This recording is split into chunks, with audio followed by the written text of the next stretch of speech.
Hello everyone. So I'm Gautam. So I took CAT 22 slot 2. So gonna come with the video analysis, the solution for all the questions on quantitative ability first. So starting with question number 1 that appeared in my slot probably.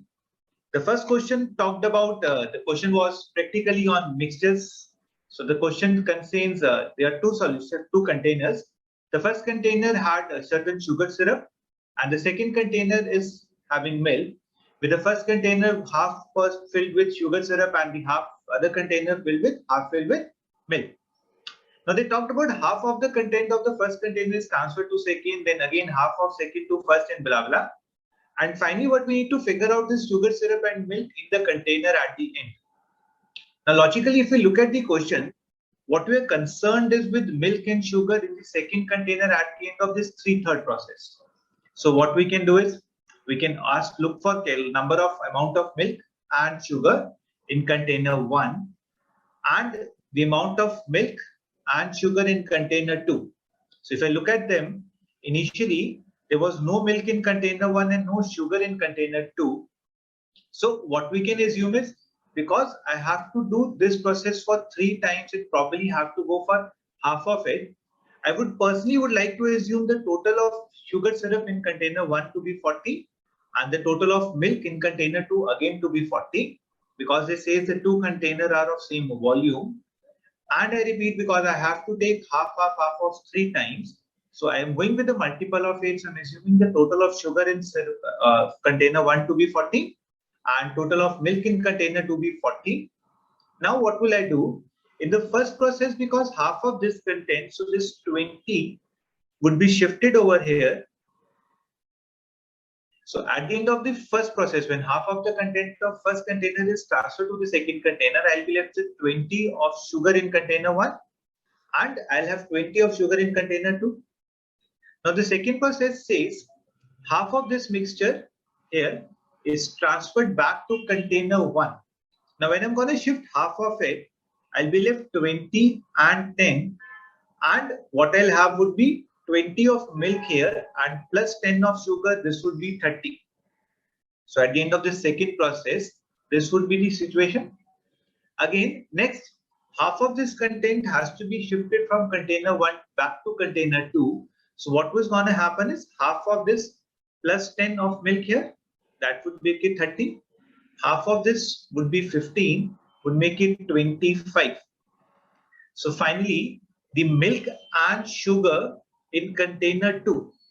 Now second container we can understand the milk and sugar ka ratio would be 6:5. But we need to be little more specific. The question asks for sugar syrup and milk. The sugar is to milk has to be 5:6. So that was about question number 1. Assuming the total quantity to be 40, I could have figured out the milk and sugar would be finally in the ratio of 6:5. Moving to the next question. The second question was talking more about marking scheme of an examination. When they talked about the marking scheme of an examination that contains 75 questions, where 3 marks was awarded for every correct answer, 1 marks was awarded for an unattempted answer and 1 deducted for each round. Need to focus. I'll have +1 for every unattempted question also. Ryan had a total of 97 marks. Now, what we can figure out or what we can assume is, let the number of correct questions be X, number of incorrect questions be Y, and let the unattempted be Z. So, because the total number of questions has to be 75, I would have said X plus Y plus Z is equals to 75. In terms of the marking scheme, I'll have 3X minus Y plus Z, and his final score was 97 marks. So this would be 97. Now I can have more number of solutions for this, but what we need to figure out, now this was a theta question. You don't have the options, so obviously we'll have to properly calculate. I cannot plug in the information or probably plug in the options. So isko pura solve to karna padega. If the number of unattempted questions was higher than the number of attempted questions, that was important. And we need to find out maximum number of correct answers that Rayan could have. Now, logically, if we figure out, if I subtract these two equations, Rather subtracting first equation from second, what I'm gonna get is 2x minus 2y. That should be equals to 22, or x minus y would be 11. That would be my first thing. Second, logically, if I wanted to get the maximum number of correct answers, so we need to in a way maximize this x. Now practically, because this constraint was there, the number of unattempted questions has to be higher than number of attempted questions. I need to understand one thing: the more number of unattempted questions, the more would be the value of z. The more would be the value of z, obviously the value of x would decrease. Now to maximize x, we need to figure out that I have to keep z as minimum. Now z has to be minimum, but still has to be more than x plus y. So what I can say out is 75 ka half is 37.5. What does that mean? I'll keep z as 38 and x plus y as 37 to keep z greater than x plus y, because I want to minimize z, I want to maximize x, but still z to be more than x and y. I'll keep z at 38 and x and y as 37. So now we can figure out that x minus y is 11 and x plus y is 37.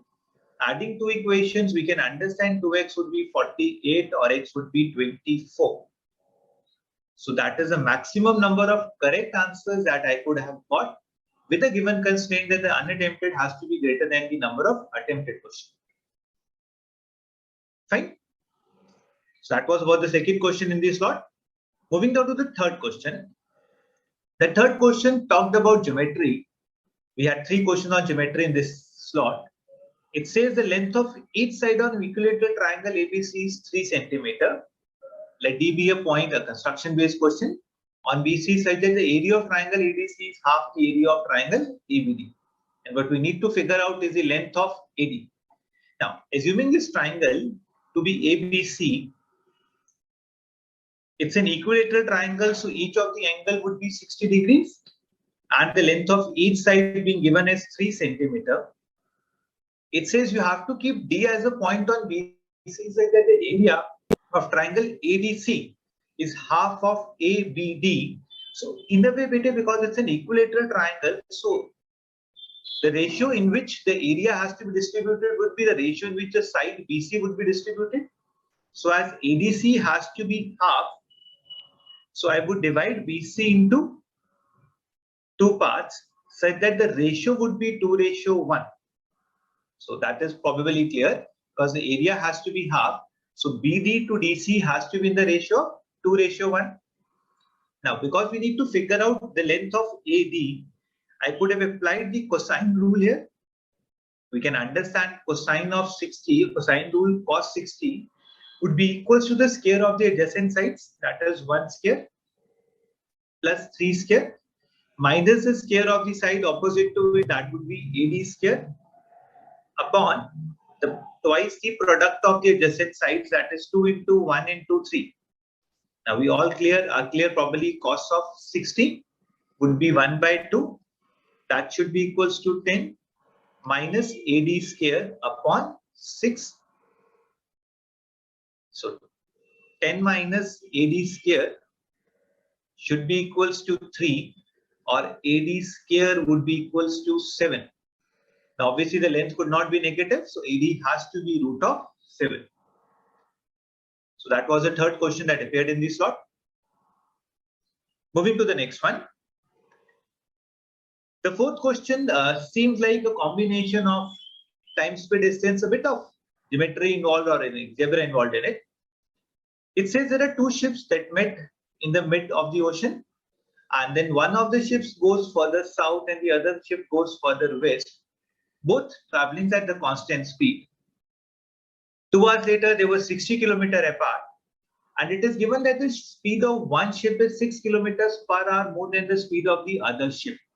Now, what we can figure out is, let's estimate at this point, one of the ship goes downwards, the other ship went towards west. They traveled for 2 hours. Let the speed of one ship be x. So I'm assuming the speed of the slower ship to be x kilometers per hour. So obviously the speed of the other ship would become x plus 6 kilometers per hour. So assuming this to be the fastest ship, the distance traveled would be this. In next 2 hours, the slower ship is going to travel 2x. The final distance to be given as 60. So again, a simple Pythagoras triplet could be applied. If it can strikes you, we can form up equation and can do that. So in terms of Pythagoras, if I'll apply, I'll say root of x plus 6 whole square plus 2x whole square should be equals to 60 square. If we can figure out, we can take out 2 common, we can understand it would be x plus 6 whole square plus x square would be equals to 30 square. Again, we can form a algebraical equation, we can form a quadratic equation, can solve that. We can plug in the options, or if we can figure out this calls for a Pythagoras triplet, the simple Pythagoras triplet, then we can understand it has to be a multiple of 3, it would be a multiple of 4, and this is a multiple of 5. So 3n square plus 4n square has to be 5n square. I repeat, if probably the Pythagoras triplet would not strike, we can go and plug in the options. We could have solved it as a quadratic equation. But yes, because it is asking for the speed of the slow ship, now that has to be 18 as an answer. Moving to the next question. The question was more on permutation, combination, number-based question tha, basic question tha. We're talking about the number of integers greater than 2000 that can be formed with the digits 0 till 5 using each digit at most once. So repetition of digits is not allowed. All the digits in the number form has to be distinct. Now, obviously, if you have to form a number greater than 2000, there are 6 available digits. I could probably understand that it could be a 4-digit number, could be a 5-digit number, or could be a 6-digit number.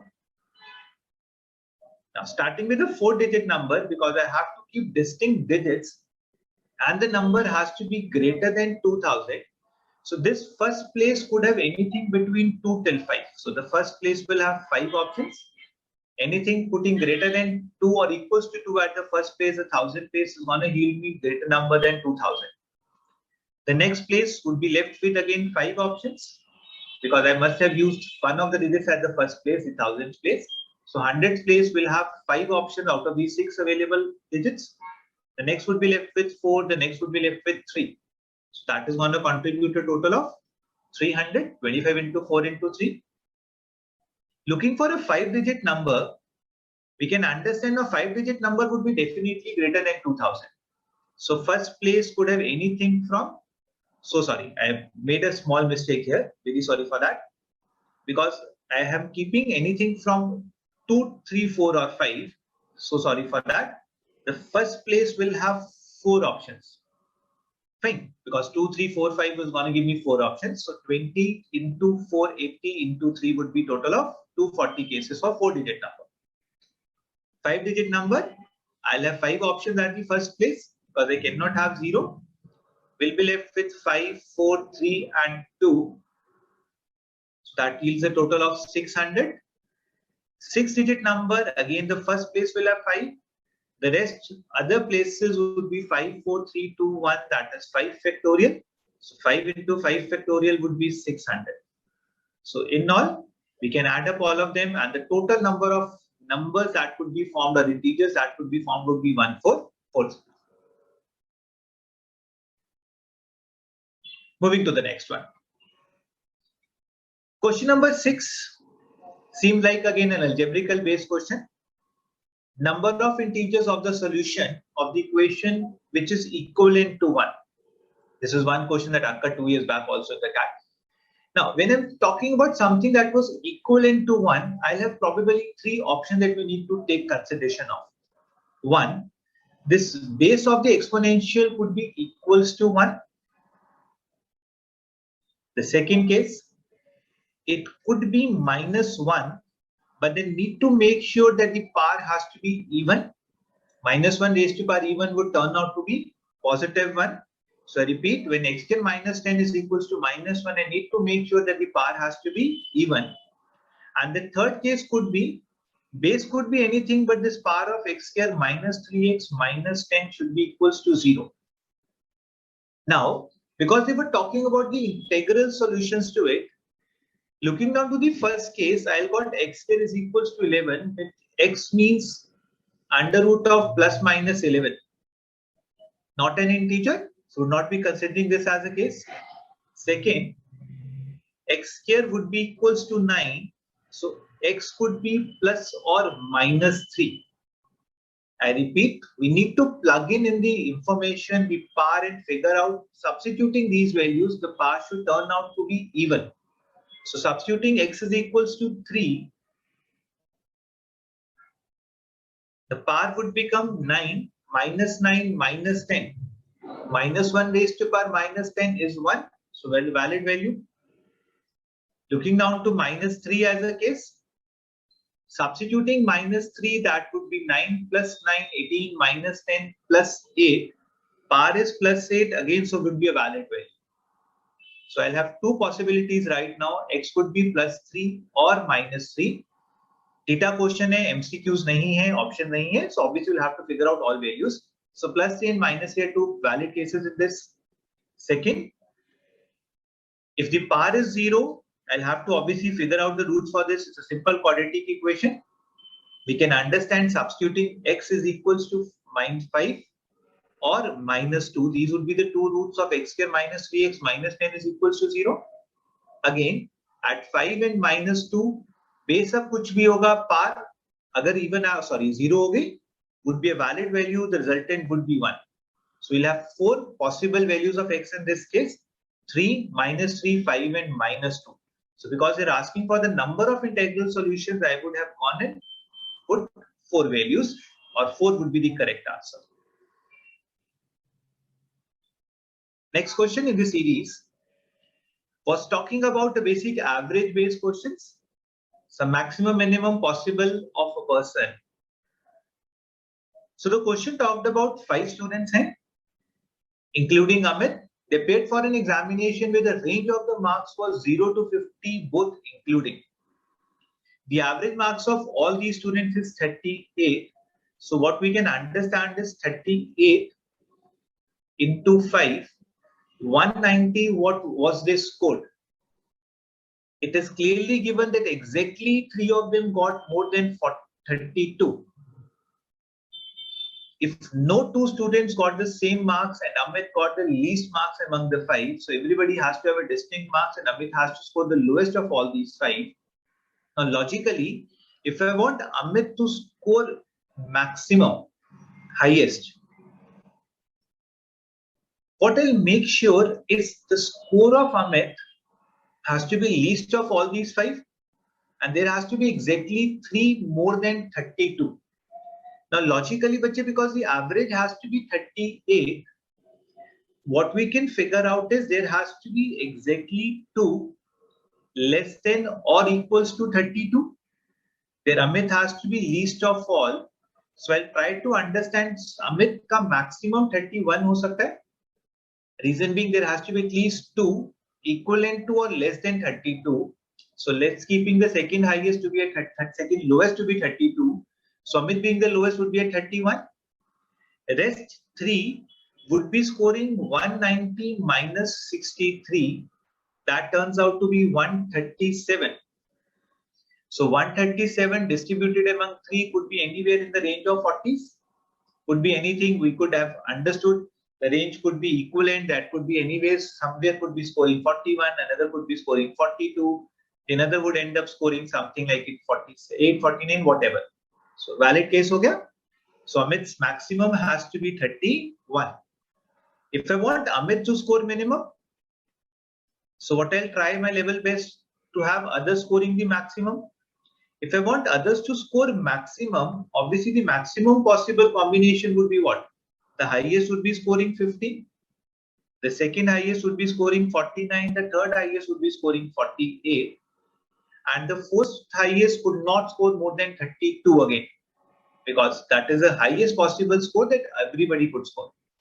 Now, Adding all of them, that would be 99 plus 80. 99 plus 80 would be 1. So sorry, 77. Fine. So sorry. This would be 99 plus 80. 99 plus 80 would be 179. So Amit in that case would be scoring what? 190 was the total score minus 179. So his minimum score could be 11. So Amit's highest possible is 31. Amit's lowest possible is 11. The question was asking for the difference between highest and lowest. So obviously I would have gone with the option 20. Fine. Moving to the next one. That was probably the easiest of all the questions in this slot. AB being the two non-negative real numbers, could be 0, could be positive. When A plus 2B was 6, and what we need to figure out is the minimum and maximum possible value of A plus B. Now that's very obvious. I could keep B at 0. In that case, A would become 6. So A plus B could be maximum 6.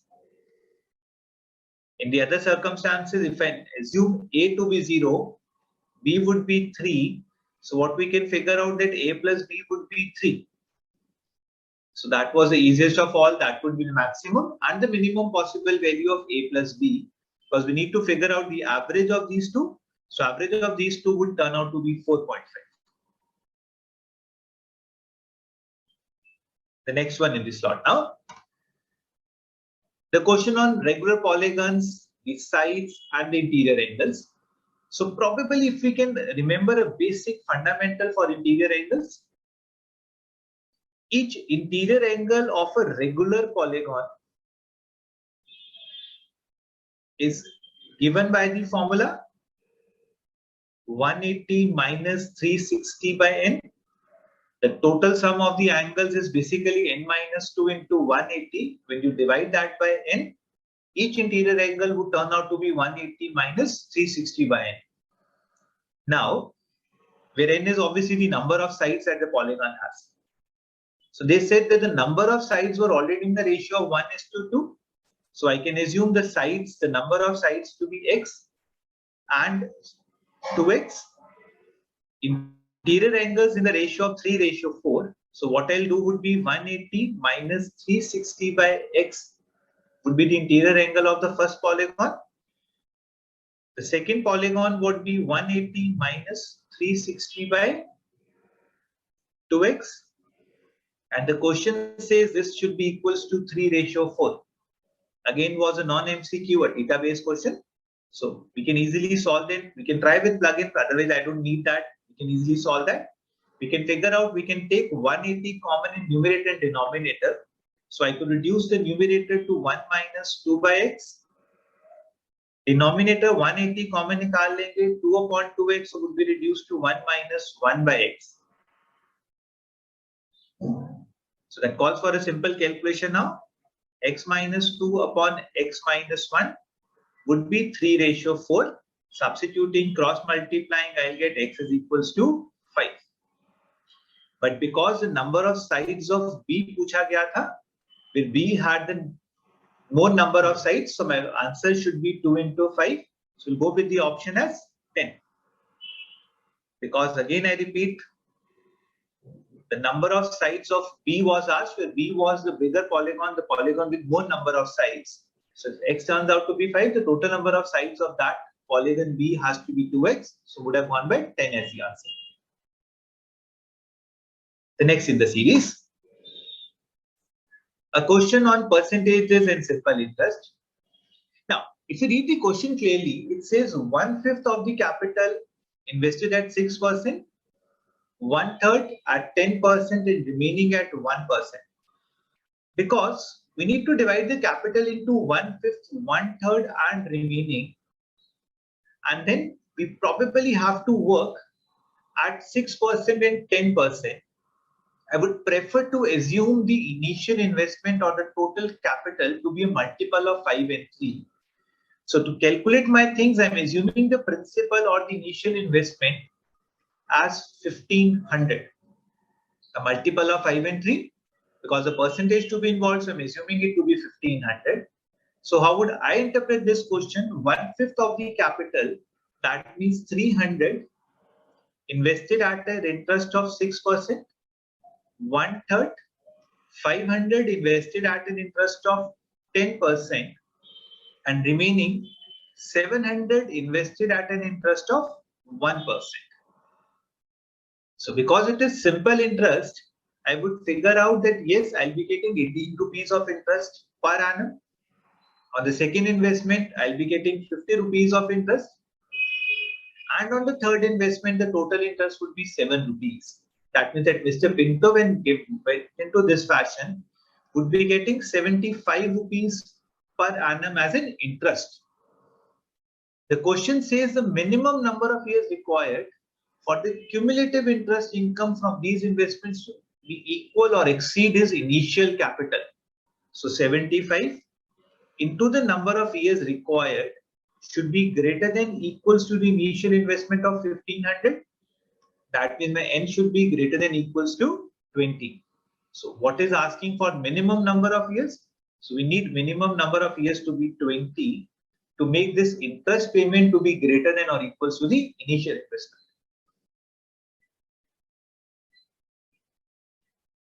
Moving to the next one in the series. The next question was specifically on percentages and ratios. An election-based question where they talked about 4 candidates going for an election, where out of the total registered voters who were eligible to vote, only 80% did vote it, 30% of the votes casted in one favor, and the rest were cast in the proportion of 1:2:3. So again, because we need to calculate the number of registered voters or the total number of eligible voters, I could assume that to be 100x. 80% did vote it. So obviously the number of votes casted, the total number of votes polled would become 80x. Now the distribution of this 80x was in this format.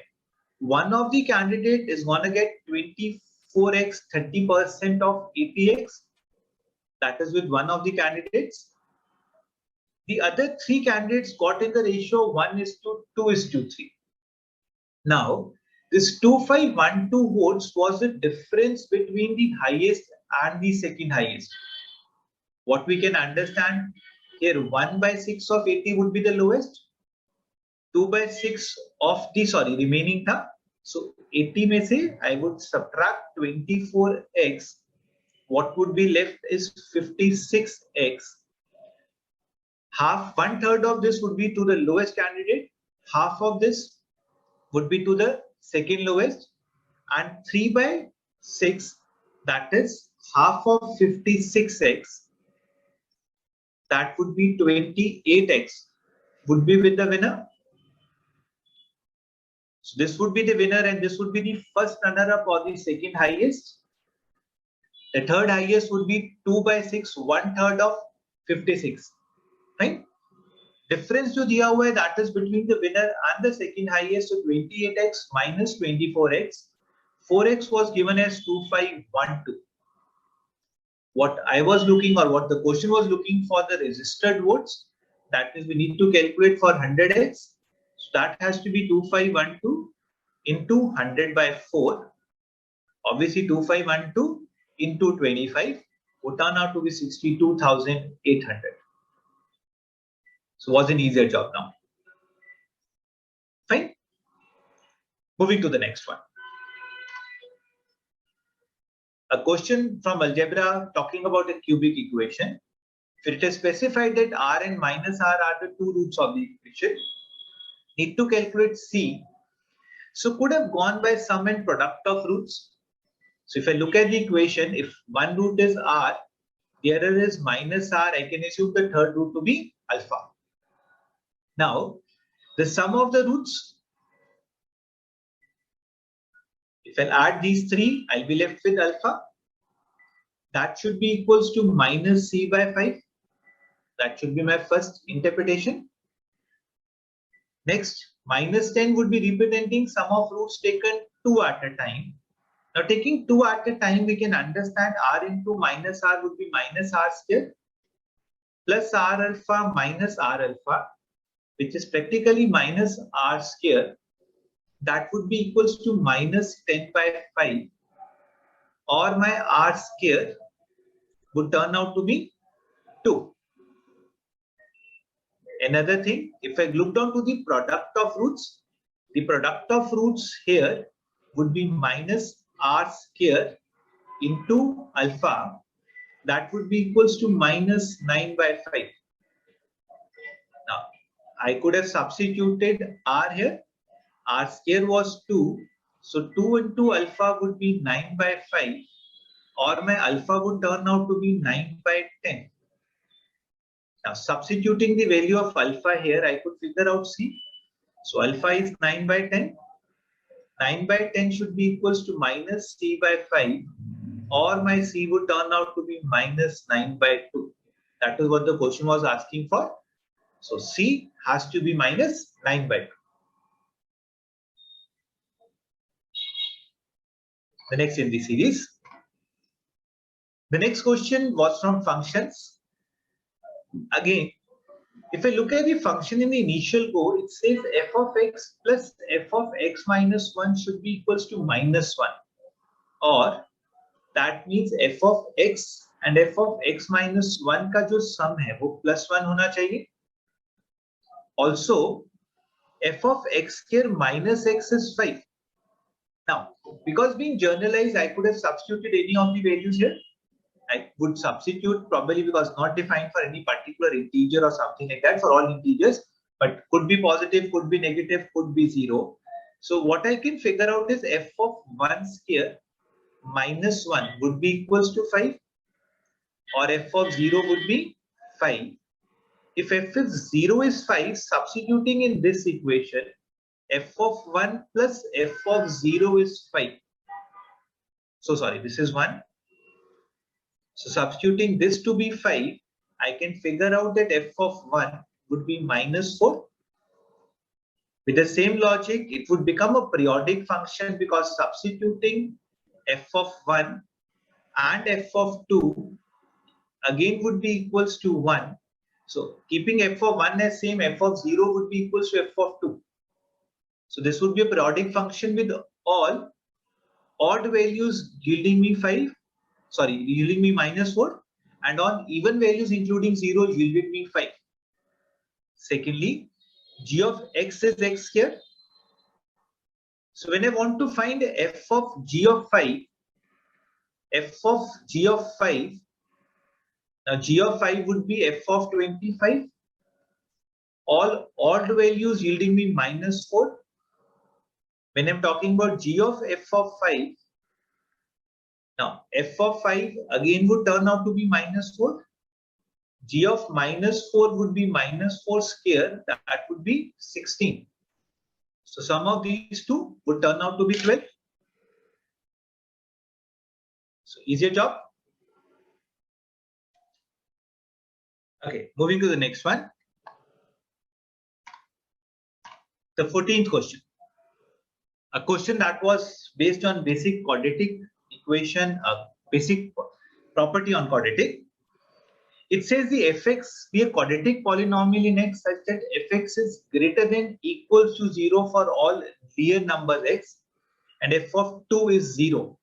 Now, if I'm saying the function is always positive or greater than equals to 0, that means it has to have equal roots, because only in case of equal roots I could figure out that quadratic or the graph would never be negative, would be always either 0 or positive. So it would be 0 only at root. So what I can figure out, both the roots should be 2, because both the roots has to be 2. So in the first go, I could have put the function as a into x minus 2 ka whole square. Both the roots are equal and would be equals to 2. So function could be represented, or this quadratic polynomial could be represented as a into x minus 2 ka whole square, because the first figure says f of 4 is 6. So a into 4 minus 2 whole square. So that would give me a is equals to 3 by 2. Fine. 4 minus 2 square is 4. 6 by 4 has to be 3 by 2. So now I could reduce that the function has to be 3 by 2 into x minus 2 whole square. What I wanted is f of minus 2.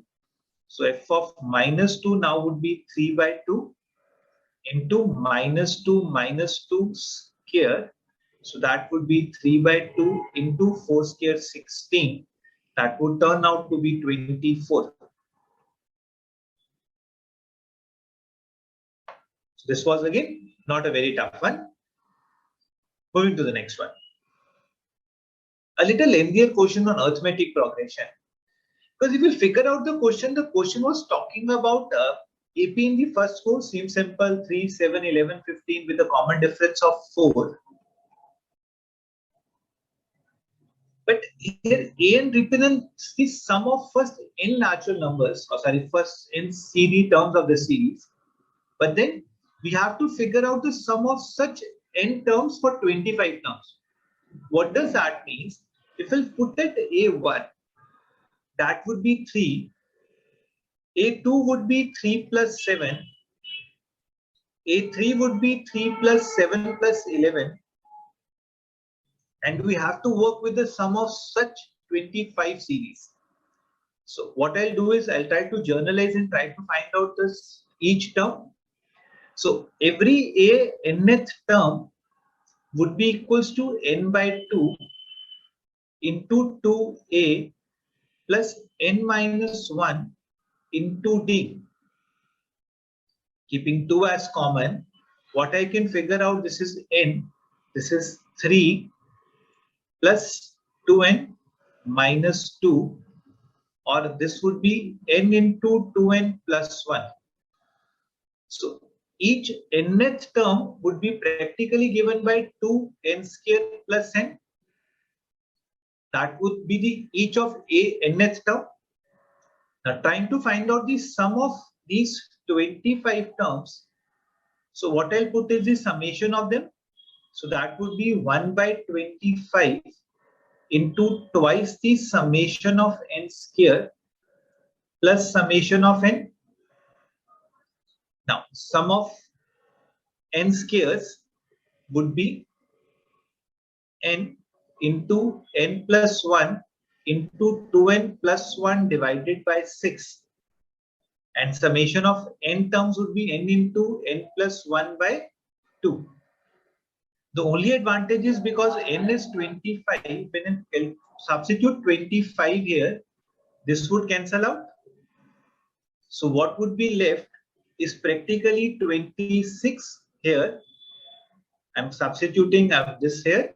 Substituting 25 here, 26 into 2051 upon 3 plus this would be 26 by 2.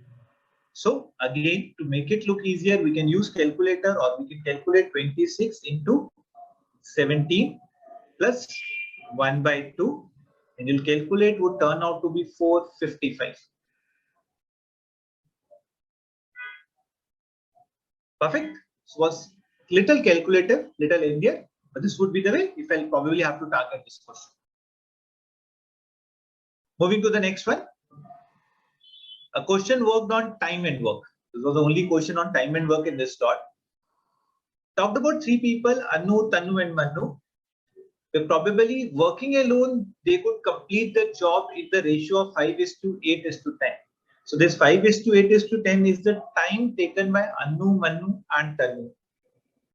Now, I probably would have preferred to work on their efficiency. So if obviously their time was in the ratio of 5:8:10, their efficiency would be in the ratio of 1:5:1:8:1 by 10. Taking the LCM as 40, I could figure out their efficiency would be in the ratio of 8:5:4.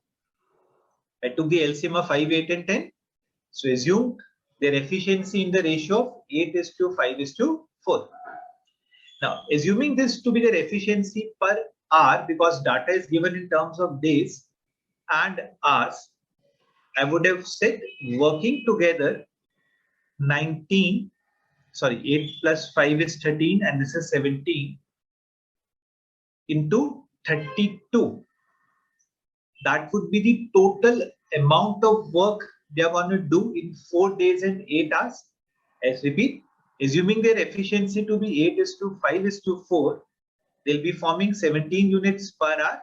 So 17 into 32, that would be 17 into 30 is 510 plus 34. They'll end up forming 544 units in all. Now that would be assumed as a total work to be completed. Anu and Tanu would be forming 13 units per hour. Work for 6 days, 6 hours and 40 minutes. Now understand this. When I'm talking about 6 days, working for 6 hours and 40 minutes. So time they are gonna work is 6 into 6 plus 40 minutes would be 2/3. 6 plus 2/3 would be 20/3. So they have worked for 40 hours. I hope this point is clear. So they have probably formed 520 units by now. So what is left is 24 units. 24 units to be formed by Manu alone, whose efficiency was 4. So what I want to figure out is the number of hours that Manu is going to take to form the 24 units. She is going to take 24/4, 6 hours. Perfect. Because I was left with 24 units to be worked, and because the efficiency of Manu is 4 units per hour, so she'll definitely is going to take 6 hours to complete this work. So next one. A question that seems a little difficult in the first look, but practically was very easy. Basic divisibility rule tha. We probably should understand each of the factorial is always divisible by any factorial less than n. So 15,000 factorial is going to be divisible by all factorials till 15,000. But obviously would not be divisible by 15,001 factorial or even bigger than that. Now we need to figure out the largest possible value of n factorial by n factorial, which is going to divide this. So when it says 4 factorial, that would practically be 24 factorial. Obviously is going to divide that. Similar logic, 6 factorial. If I work 120 factorial, divisible hoga. Even if I look down for 7 factorial, 7 factorial is nothing but 5040.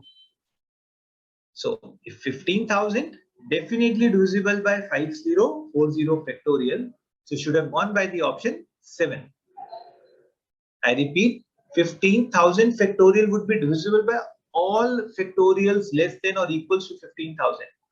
So obviously this 15,000 factorial would be divisible by 5040 factorial as well. Okay, moving to question number 18. So the 18th question was a question on geometry, again triangles used. It says that triangle ABC, two altitudes has been drawn from AD and BE. Angle BAC is given as 45, ABC is theta. And what we need to figure out basically the ratio of those two altitudes drawn. So if I look at the triangle, I can assume this to be a triangle ABC. An altitude drawn from A to BC, that would be D. Another altitude drawn on this side, this would be B. Now, because I wanted to calculate AD and BE, so I'll try to probably figure out two triangles. This being given as 45 degree. So in triangle ABE, if I'll apply sine, because the option are given in format of sine and cos, so sine 45 degree would be sine opposite to this 45, that is B, the perpendicular, divided by the hypotenuse, that would be AB. Now sine 45 is 1 by root 2. So B and AB would ideally be in the ratio of 1 by root 2. Taking another triangle, that is ABD. Again, we'll have AB as common, the hypotenuse over there. In this triangle, if this angle is given as theta, so sine of theta would be equals to the perpendicular opposite to it, that is AD upon AB. Now AD upon AB would be equals to sine theta. Now looking at these two equations, if I can divide these two equations, because I wanted AD by AB, so I can divide first equation by second equation. Dividing first equation by second equation, what is going to happen? I'm going to get AD by B. AB would cancel out. So that means AD by AE would be equals to 1 by root 2. I'm dividing sine theta by 1 by root 2, sorry. So that would be sine theta divided by 1 by root 2. So obviously that would turn out to be root 2 into sine theta. So that would be my correct answer. That is option number 4. Fine. So to figure out AD by AB, I figure out in two triangles. Look down for AB as a common hypotenuse for both the altitudes. Applied sine, divide the first equation by second. Got AD by AB has to be under root 2 into sine theta. So I'll go by option 4 in that case. Fine. Next in the sequence. Again, a question that was talking about averages.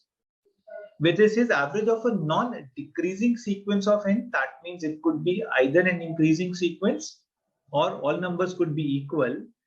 Of A1 to AN is 300. So A1 has to be either less than or equals to all of these numbers. So इनका जो sum होगा would be 300 into n.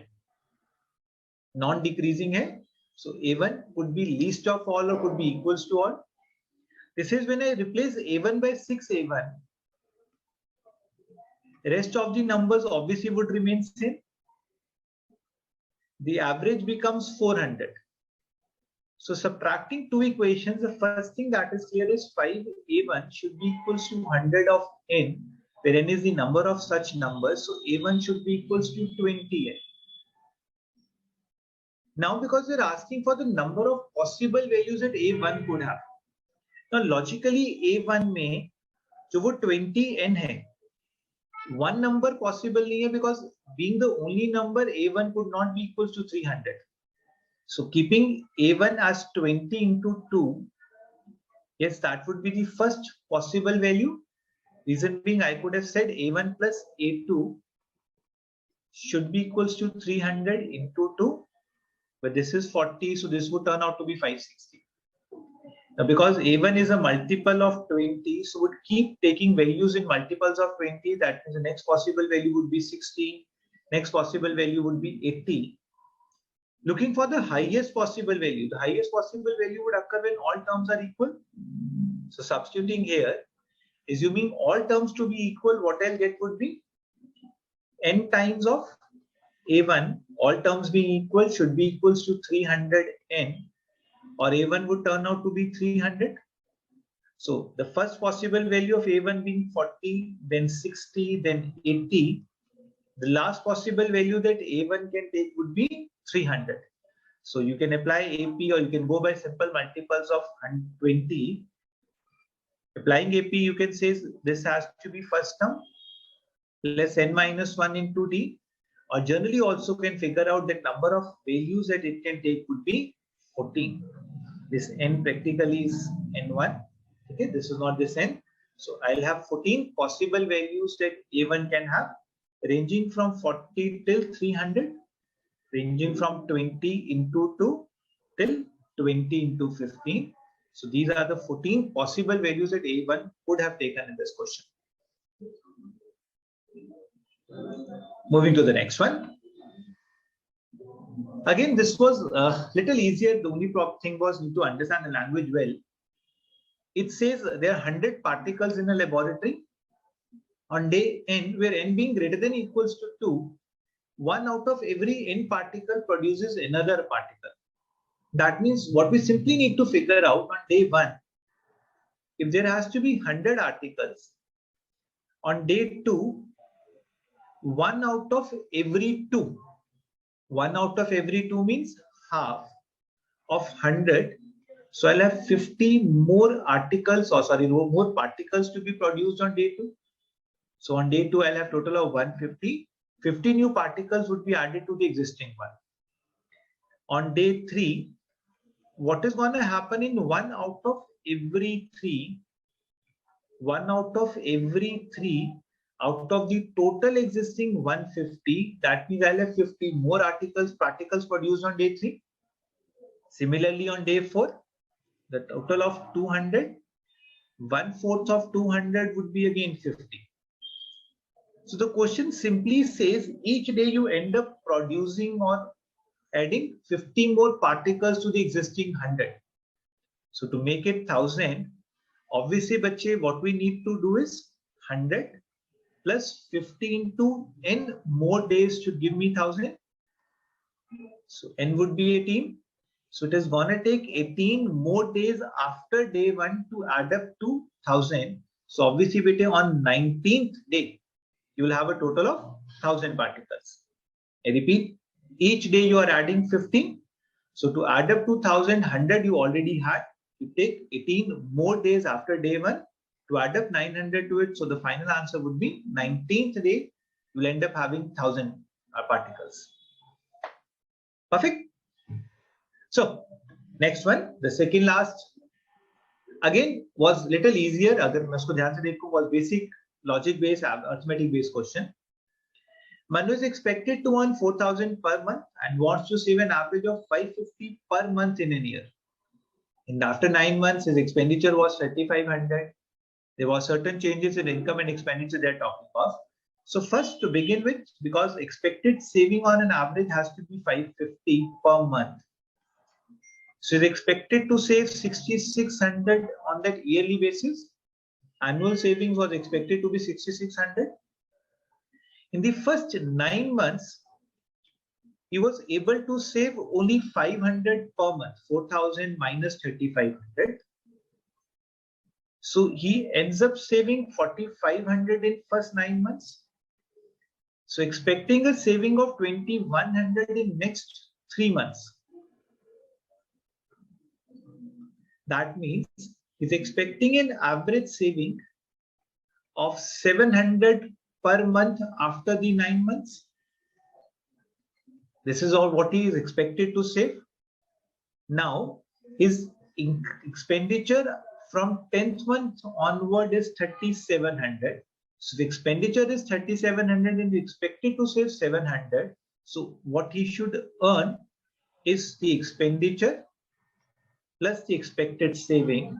So if he would end up saving 4,400 per month, would be able to meet his saving targets. Simple calculation, nothing difficult. This was definitely an easier one. Last for the day, log-based questions, basic inequality. If we look at this question, it had 4 minus log of n to the base 2. Again, this I can write as 3 minus 1 by 2 log n to the base 2. We understand probably log of n to the base 4 is 2 square, which would be 1 by 2 log n to the base 2. So substituting log n to the base 2 as x, what we can figure out? Twice of 4 minus x upon 3 minus x has to be less than 0. Or I could write it this way also, would not make much of difference. For this inequality to holds true, we can understand plotting the roots as 3 and 4. If x lies between 3 and 4 probably would be a valid equation. Fine. So sorry, I made a small mistake here. It would be 6. My simple mistake. So sorry for that. So in this case, x has to lie between 4 and 6. So x lying between 4 and 6 means log of n to the base 2 has to be greater than 4 but less than 6. That means n has to lie between 2 raised to power 4 and 2 raised to power 6. So n has to lie somewhere between 16 and 64. So excluding 64, 63 minus 16, there has to be 47 valid values that n can have. So distinct integral values that n would have would be 47. So that was all about what happened in slot 2 of CAT 22 quantitative ability section. So that's it for the day. Thank you so much and keep connecting to us. Thanks for the day. Thank you so much.